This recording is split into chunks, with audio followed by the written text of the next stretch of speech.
In this video, I'm going to show you how you can indent numbers in Slack.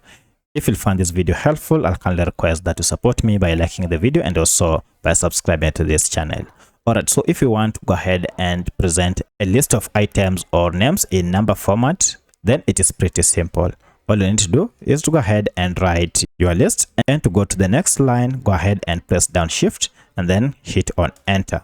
And at this point, insert numbers. To insert numbers, go ahead and use this ordered list. And if you click on numbers, we have number 1 here. So enter the first name.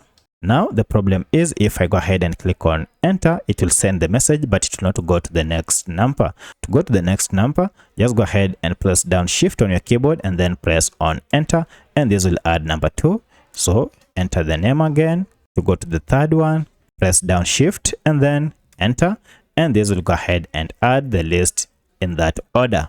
So that's how you can indent numbers in Slack workspace. If you have any other question, kindly let me know in the comment section. Otherwise, thanks for watching, and let's meet in the next video.